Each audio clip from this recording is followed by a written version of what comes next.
everybody. I'm Leah, and part of my mental health condition is that I am very anxious. I can sing in front of a whole audience of people, but this is a different level of vulnerability for me. It's getting real honest, I feel like, and it's allowing people to see a version of me that I don't think that I always project into the outside world, right? Because there's just a lot of fear in that. There's a lot of judgment from people when you get vulnerable and honest. Yeah. But in saying that, it's not really about me. I'm gonna speak out my story and how God restored me and where I come from. But at the same time, this isn't about me. The purpose for this entire event is greater than myself. I'm a firm believer in God, and I believe that this is His purpose, for His will. I'm going to tell you a little bit about my childhood and where I come from, and I was a victim of childhood sexual abuse, and it was probably the most vivid and earliest memory of mine. That experience in itself taught me at a very young age that the world wasn't a safe place, and that I needed to go into self-preservation very early on. You add that in combination to, I had a father who was an alcoholic, a severe alcoholic, and a drug abuser. And so that environment was always chaos. We used to drive places drunk. He'd, smoke another substance in front of me. No seatbelts, no care, no safety. There was also a huge lack of discipline in that, children thrive on that. You need to know that your parents love and protect you, and they're going to keep you safe. My mom as well, both of her parents died before she was 15 years old.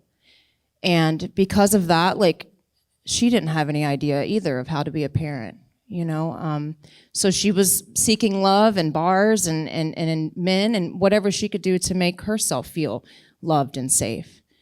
It wasn't until, I got older that I could really comprehend what she was doing and learn to find some, honest forgiveness in that, Understanding for both of them. My dad, too, his mom was a paranoid schizophrenic.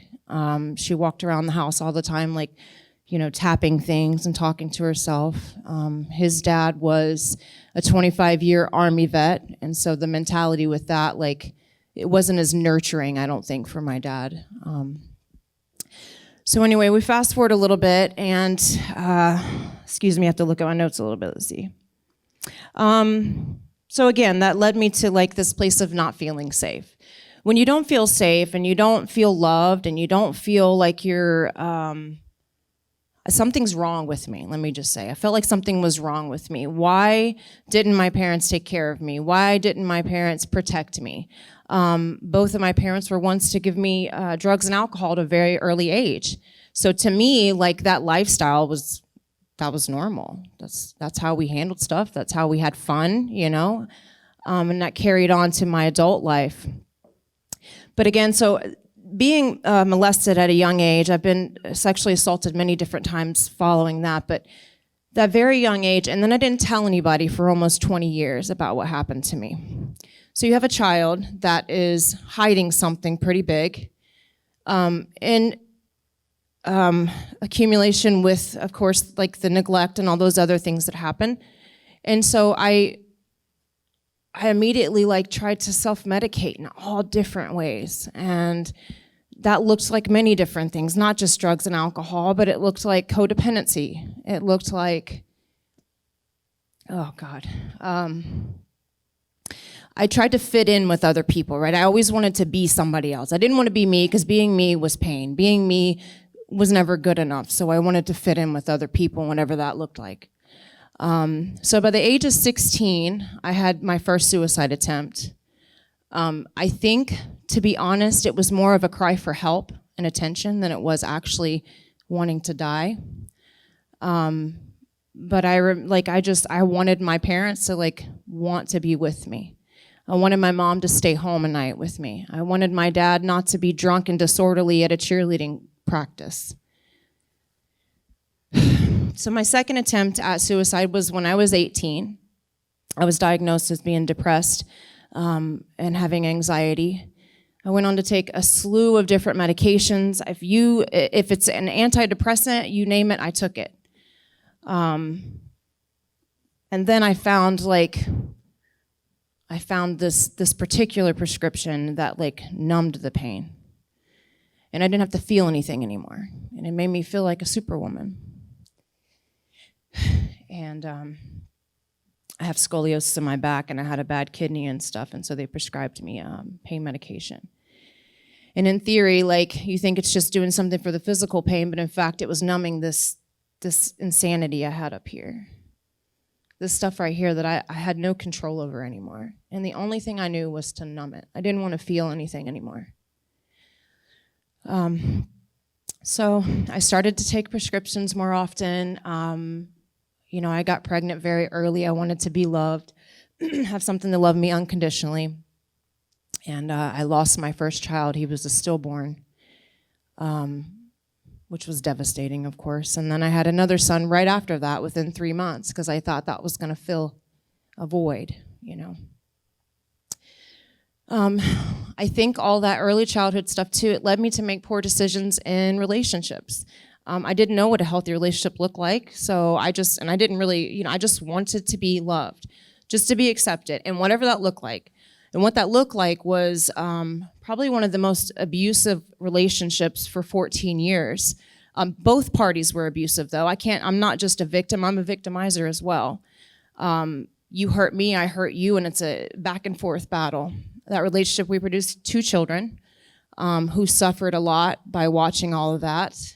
And of course, my addiction to opioids became much worse. I then introduced that with a lot of alcohol, and it led me to some of the darkest times in my life. I won't go into details because I don't feel that that's necessary. That almost brings in a sense of just shaming myself for the things that happened in those moments. And I'm not in that business today, and I don't believe my God is either. But they're a good remembrance of where I come from, right? Let me see.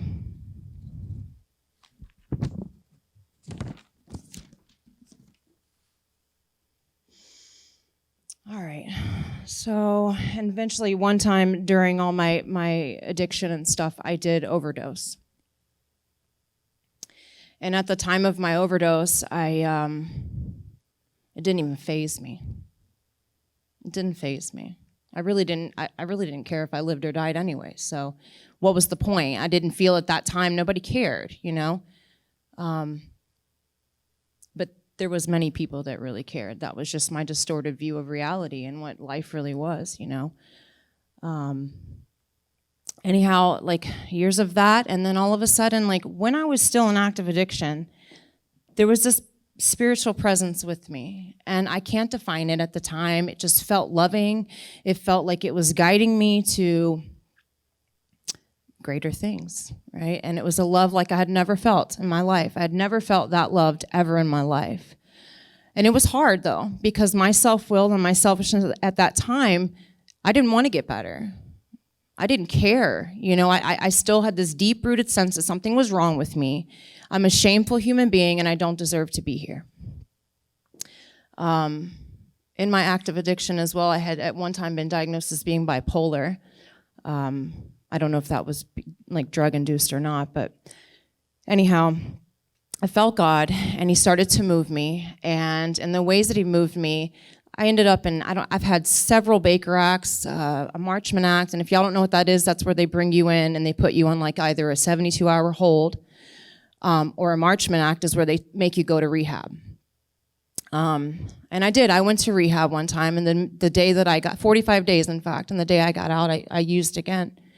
See, the stronghold that was on me was greater than I could do on my own.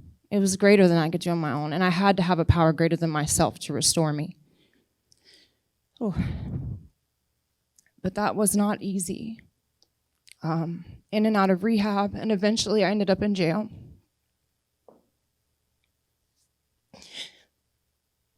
But that's what ultimately, saved my life.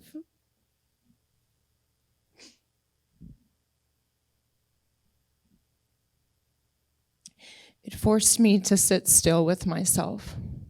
It made me, I couldn't use drugs anymore. I couldn't run from myself. I was there with myself in a locked cell. I got really close to the Lord, and I read my Bible front to back, and I fasted, and I did all these things, more so, though, I think, to prove to God that I was worthy, I never feel worthy enough to be where I am today, because there's a lot of people out there still struggling with the disease of addiction, which is a mental health condition. It is an obsessive and compulsive behavior that starts right here. That can be food, that can be gambling, that can be sex, it can be anything that we can find to use to not feel. We want to numb ourselves. So let's get to the good part, right? So I get out of jail, and I have all these consequences that I have to do, and by the grace of God, thank God, because I can't tell you that without those consequences, I would have stayed clean. Because again, my will said, I'm not worthy, I shouldn't be here, and God's like, I'm sorry about your luck, but you have to stay here. And you have a purpose that's greater than your own mind can ever imagine. And I believe this today is some of that, I got out. I had no job skills, really. I had no life skills. I didn't know how to be a productive member of society, because when I was with my kid's dad, I didn't work. I had to beg for money, basic needs. It was pretty bad, a lot of domestic violence between the two of us. And so I had to learn how to be a normal, productive human being. That means getting a job. That means paying my bills all by myself. So when I got out of jail, I worked at McDonald's making minimum wage. That was only 6 years ago. And I started at minimum wage, and within 3 months, I had become a manager. And I felt so undeserving of that even, I can't tell y'all how bad an addict feels enough about themselves. You can't make them feel any worse than they already feel. I promise you. They already feel like scum of the earth, So just that little bit of reassurance and affirmation that you're doing a good job, it meant the world to me. Today, I just recently picked up 6 years clean and sober. Thank you. Thank you. And with that, I get to be a worship leader at Journey Christian Church, which is, again, I never feel worthy enough of that. And I don't think I'm necessarily supposed to. That keeps me humble, right? I need God. I didn't get clean on my own. I didn't become this person on my own. And I owe it all to God. I wouldn't be here today without him. So I get to do that. I've been doing that for about 4 years. I now work as an admissions coordinator for mental health in a substance abuse facility. I've had the privilege to mentor many young women through recovery support groups. And, I just show up today. I'm accountable. I'm a great mom today by making living amends to my children and my family and my community. That's really all I can do. Just keep doing the next right thing,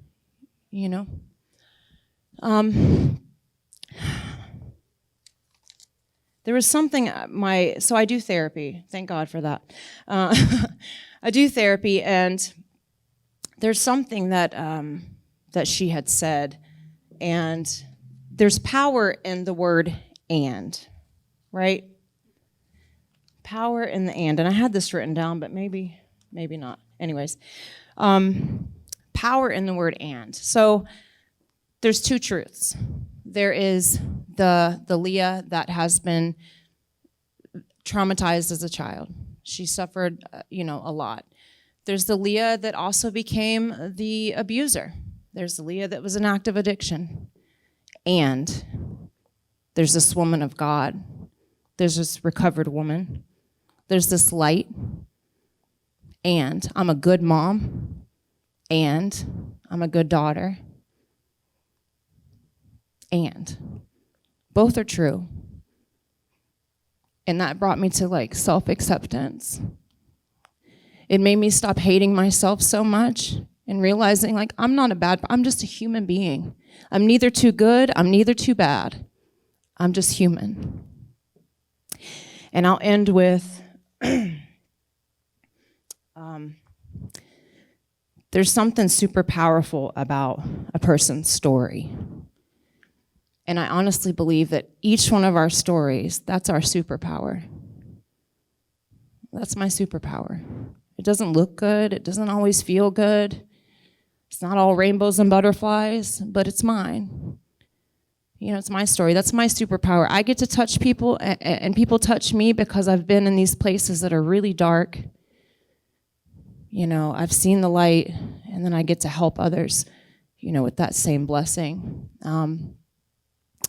And if you're struggling today and you feel hopeless, or you feel like you're not worthy, or, you know, life's just not worth it, if I can convince you that I believe, if you can just believe that I believe, then that might be the little bit of hope that you need to keep going. Thank you.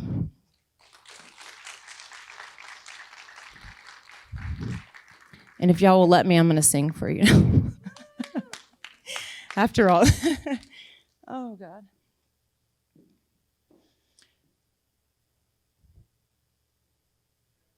Okay, take your time. Oh, boy.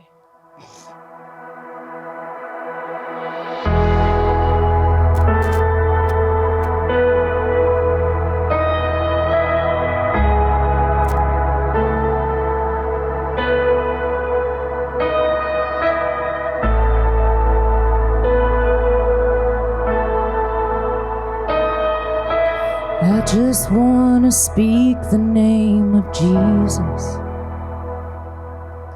over every heart and every mind. I know there is peace within your presence. I speak Jesus.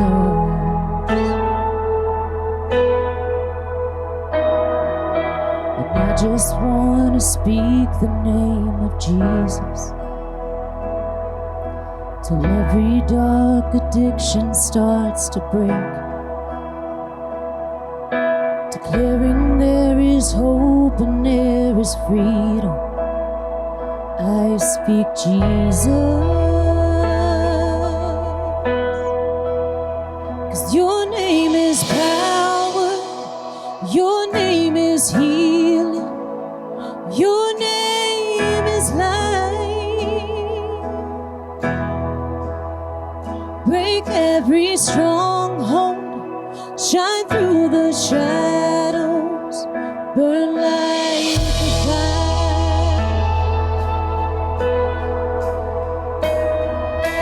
And I just want to speak the name of Jesus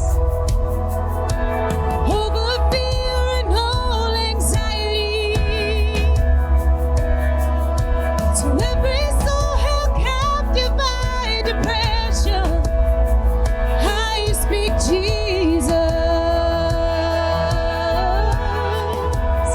'cause your name is power, your name is healing, your name is life. Yes, it is. Break every stronghold, shine through the shadows, burn like a fire. 'Cause your name is power, your name is healing, your name is life. Break every stronghold, shine through the shadows, burn like a fire.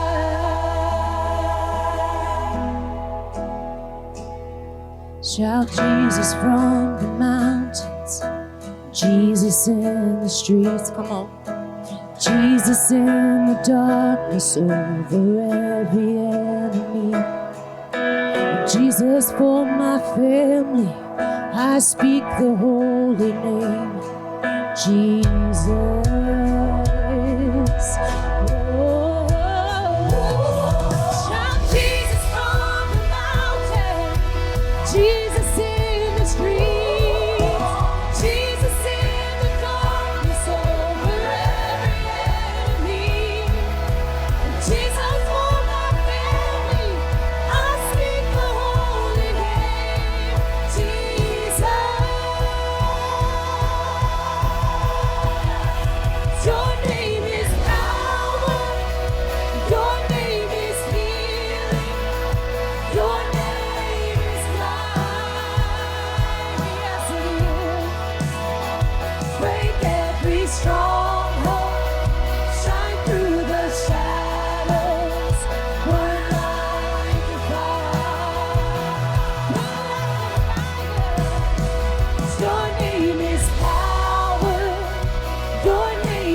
stronghold, shine through the shadows, burn like a fire.